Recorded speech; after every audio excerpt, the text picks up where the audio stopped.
Good afternoon. This is day 15 of the Trump Republican shutdown. And House Republicans remain on vacation, having canceled votes for 3 consecutive weeks.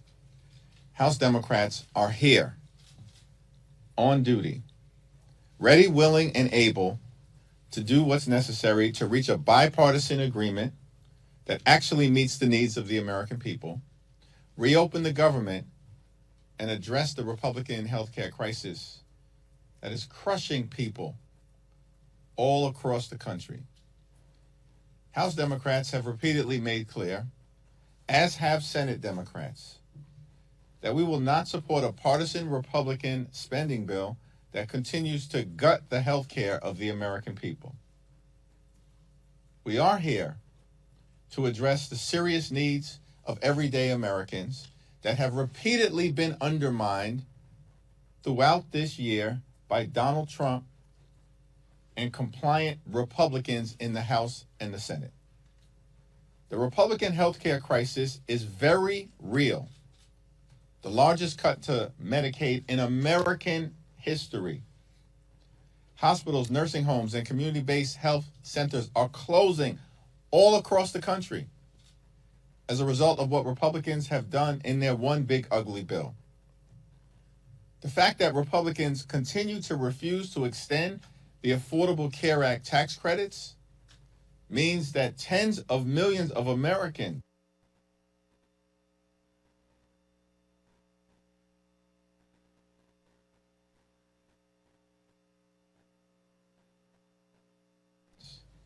are about to experience dramatically increased premiums, copays, and deductibles that may double, triple, or quadruple, meaning many will pay thousands of dollars more per year, which will make their health care unaffordable. Republicans have also set in motion a $536 billion cut to Medicare that will occur at the end of the year if Congress doesn't act because of toxic provisions in their one big ugly bill. Medical research has effectively been halted in the United States of America.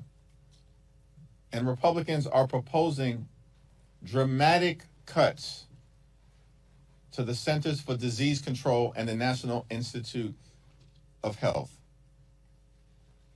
We're witnessing an all-out Republican assault on the health care of the American people. It's unacceptable, it's unconscionable, and it's un-American.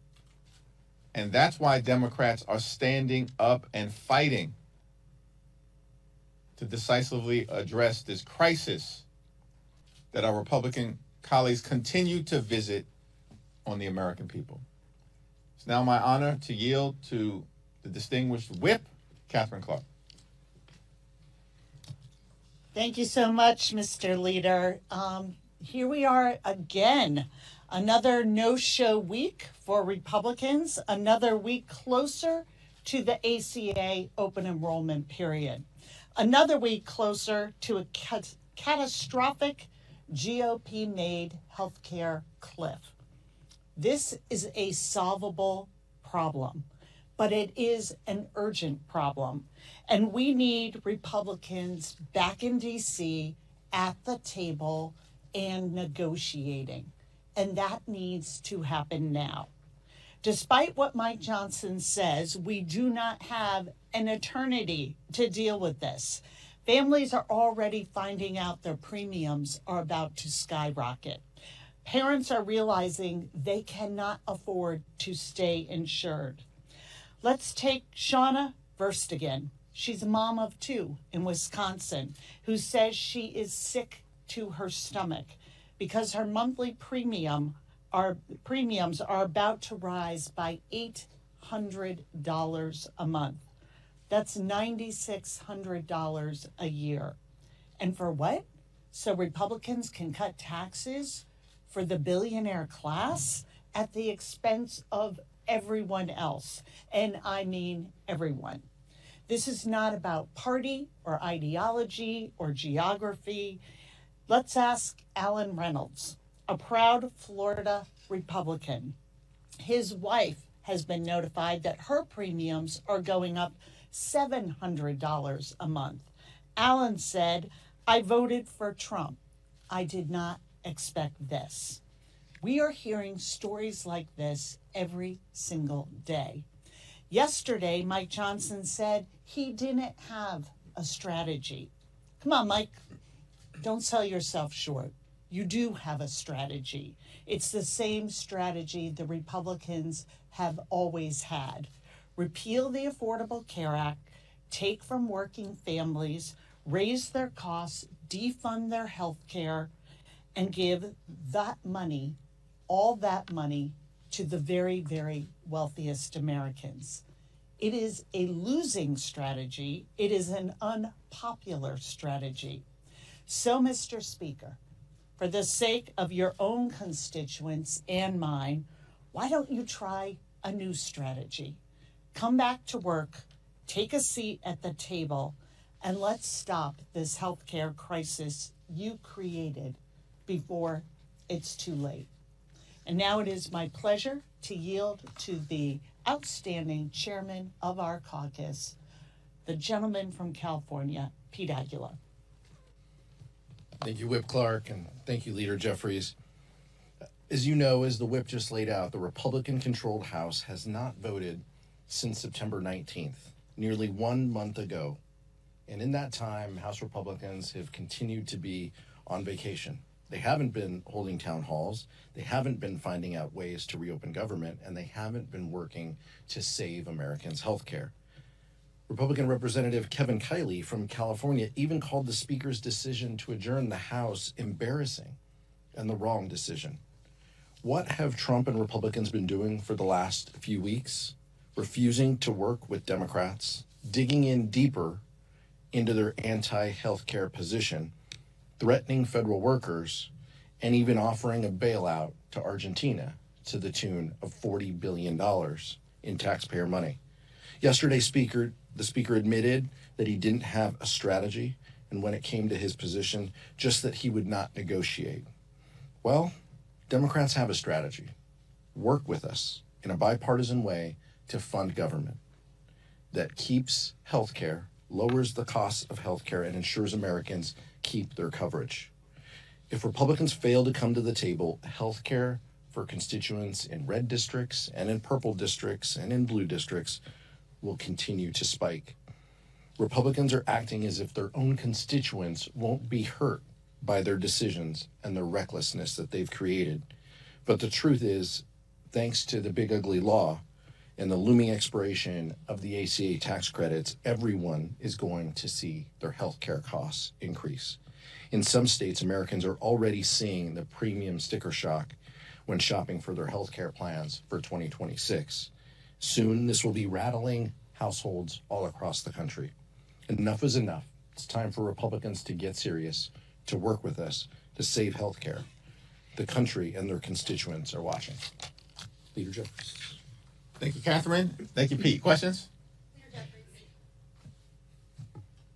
Yeah. Thank you, first of all, for coming on Fox News. We really appreciate it. We hope it's the first of many more interviews to come.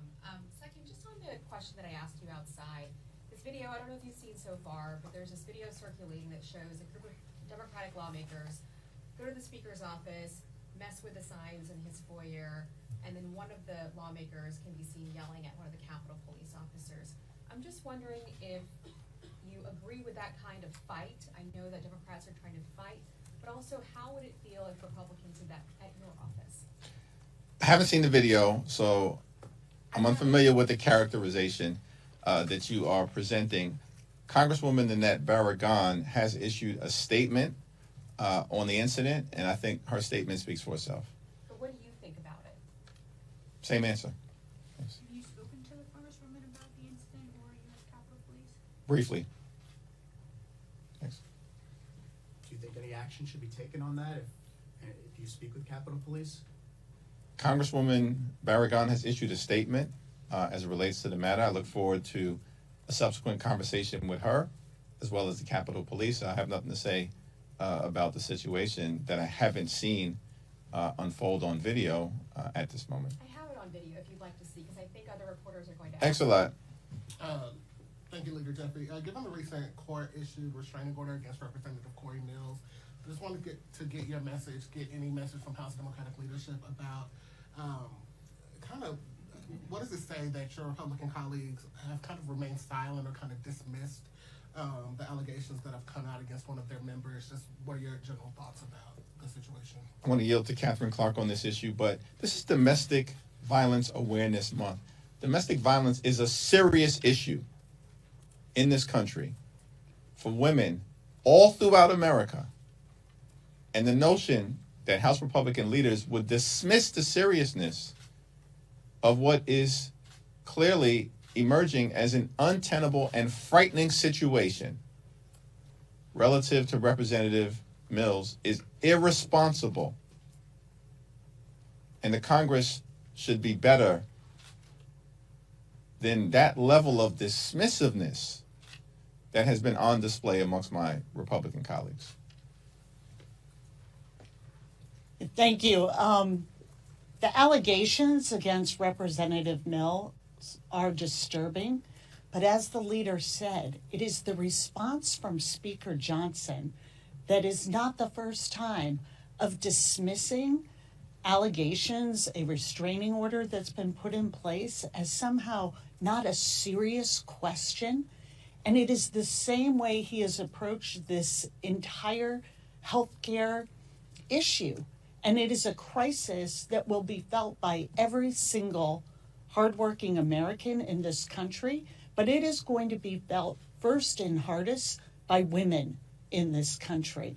And his refusal to come and even negotiate, his saying that healthcare is some sort of, ancillary issue to what we're dealing with here, his allowing government to shut down in order to say it's my way or the highway. And what we are watching happening to women is really, it is chilling to watch.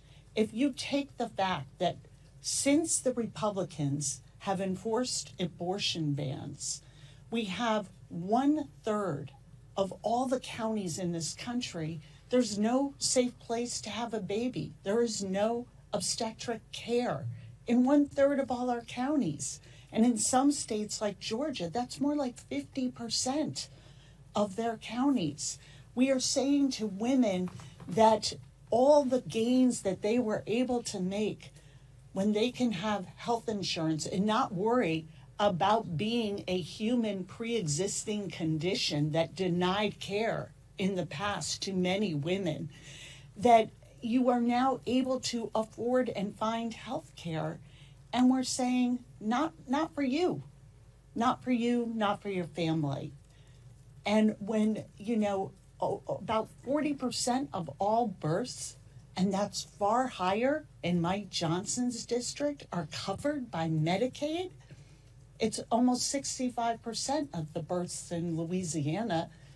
And we're saying that, those cuts to Medicaid, this will just somehow trickle down from the billionaires and provide health care, reopen maternity wards across this country. We hear the dismissal. The American people hear the arrogance and the dismissal that is in all of this messaging. And the American people are making note that if you do not have 9 zeros behind your account number in your savings or checking account, you don't count. And that message to American women, and just writing off these serious allegations against a sitting member of Congress as something frivolous and a ridiculous question, speaks volumes of where they value their constituents, and especially women, in this month, as the leader pointed out, that it's Domestic Violence Awareness Month. So we hear the message loud and clear, Mike Johnson. We hear it from the GOP. We don't matter, but we're going to keep showing up and do our jobs. We're going to come and fight for the American people so that they get health care and can live with security in their homes, in their communities, and know that they can afford to provide a decent life for their families. The dismissiveness that we saw on display earlier today is consistent with what Republicans did earlier this year in passing their one big ugly bill, the largest cut to Medicaid in American history,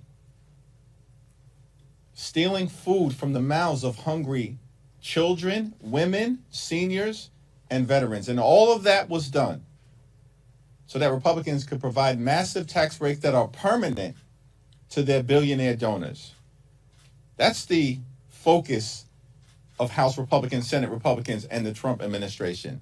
Hurt everyday Americans, including women, infants, and children, in order to reward their billionaire donors. That's unacceptable to us. We believe the American people find it unacceptable. And they will be held accountable. Leader Jeffries, Nick. The Trump administration is threatening even more mass firings as the shutdown goes on.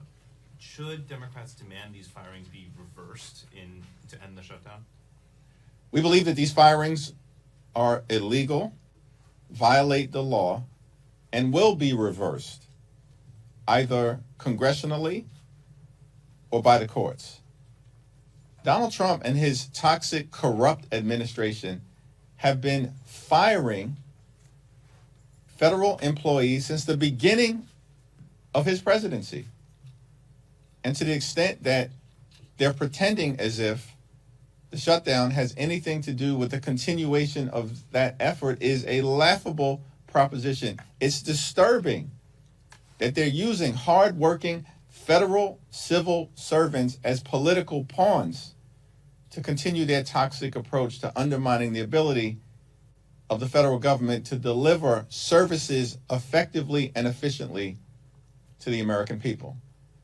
It appears that Donald Trump and the administration thought that they were going to somehow bully, threaten, and intimidate Democrats into backing down from our position that we need to decisively address the Republican healthcare crisis. The Republican efforts to intimidate the American people have failed. And that's why we maintain the position that the only way forward is for Republicans to finally decide to sit down with Democrats, negotiate a bipartisan path forward, reopen the government, pay our hardworking federal employees, and address the healthcare crisis that Republicans have created that is actually devastating hardworking American taxpayers all across the country, including in rural America. That's an unacceptable situation that the country finds itself in right now, which is why we believe we're standing on the right side of the American people. Thank you. The Affordable Care Act is about 15 years old, and we keep seeing it come up here in Congress, in campaigns. Why do you think this is such a divisive issue among Democrats and Republicans after all this time? It's not a divisive issue for Democrats. It's not a divisive issue for independents.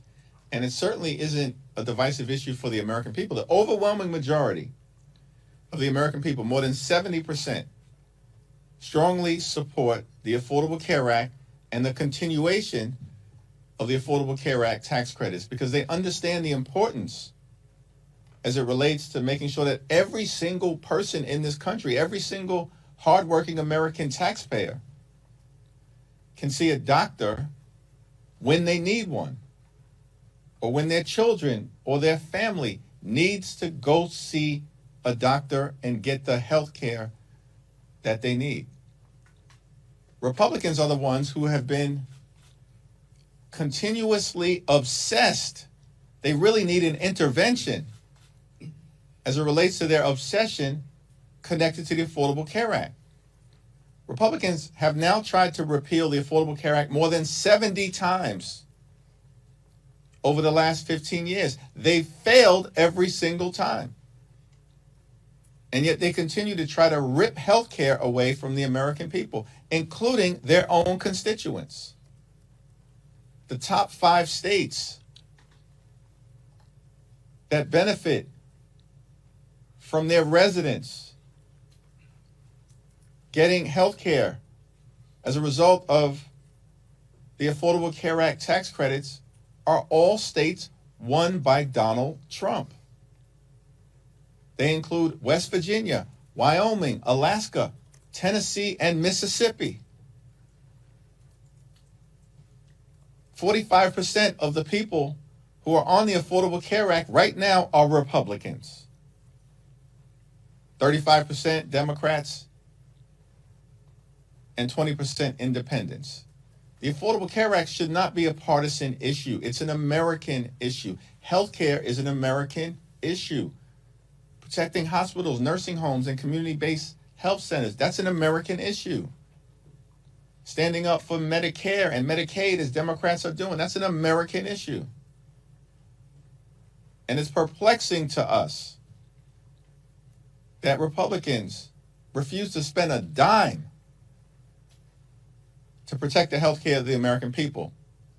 But somehow the Trump administration found $40 billion to bail out a right-wing wannabe dictator in Argentina in ways that are also going to continue to hurt our soybean farmers in Iowa and in the Midwest. That's outrageous. This is corruption in real time.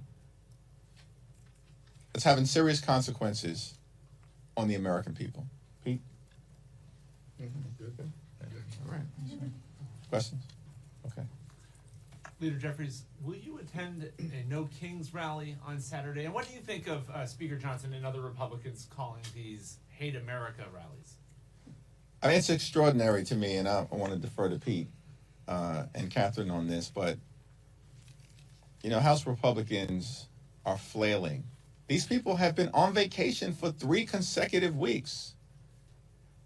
In fact, going back to the end of July, because of decisions made by House Republican leadership, the Congress has only worked for about 15 days. That's extraordinary. And then Republicans and Donald Trump shut the government down, and they're forcing hardworking federal civil servants to work without pay or to be furloughed. Like, Republicans are not serious about solving problems for the American people. They're creating problems.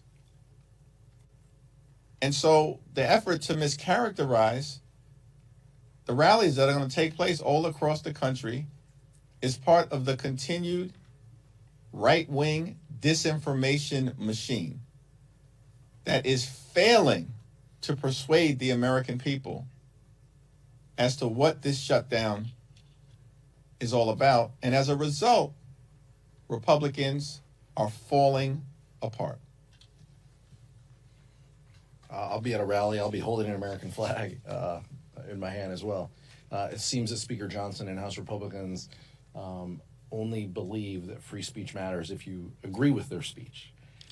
So my message to the American public is that's what Speaker Johnson feels. If you don't agree with him, you're un-American.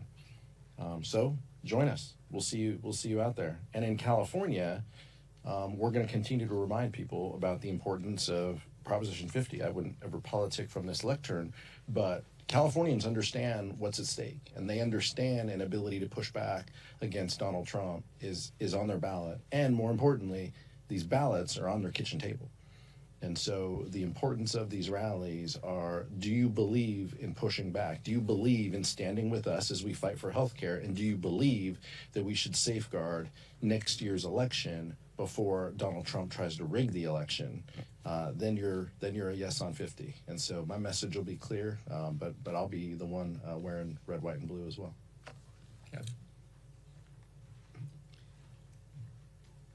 Just think about where we are, where millions of Americans are coming out to say, we elect presidents, we don't have kings. And the Republicans are like, how un-American.